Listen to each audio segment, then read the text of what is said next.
സ്റ്റേജിൽ നിന്ന് സ്റ്റേജ് പ്രോഗ്രാമിൽ നിന്ന് ഒരു മിനി സ്ക്രീനിലേക്കുള്ള ഒരു എൻട്രി അതെങ്ങനായിരുന്നു? അവിടെ നാട്ടിൽ പ്രോഗ്രാം ഉണ്ട്, മണ്ണാർക്കാട് കലാസദൻ എന്ന് പറഞ്ഞൊരു ടീമൊക്കെ ഉണ്ടായിരുന്നു. നമ്മുടെ നാട്ടു ടീം എന്ന് പറഞ്ഞാൽ നമ്മുടെ നാട്ടുമ്പുറത്ത് ഉള്ള ടീം.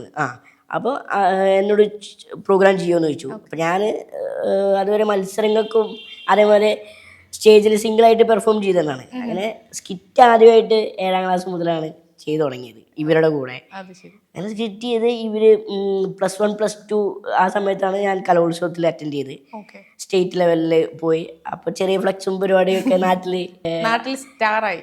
അവര് നല്ല സപ്പോർട്ടും പരിപാടിയൊക്കെ ആയിരുന്നു. ഇപ്പോഴും ഉണ്ട് അത്. അപ്പോൾ സ്കൂളിലും അതൊക്കെ നമ്മൾ ആ ഒരു പേരിൽ പോകാൻ തുടങ്ങി.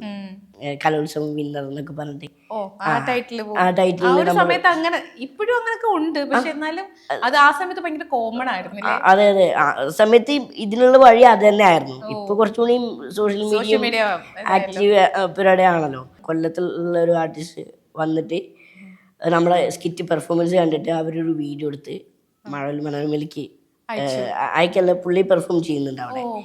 അങ്ങനെയാണ് ആ പ്രോഗ്രാമിൽ വരുന്നത്, കോമഡി ഫെസ്റ്റിവൽ എന്ന് പറഞ്ഞിട്ട്. അതെ, സിദ്ദിഖ് സാറ്, ലാൽ സാറ്, പക്രുശേട്ടൻ ഒക്കെ ജഡ്ജസ്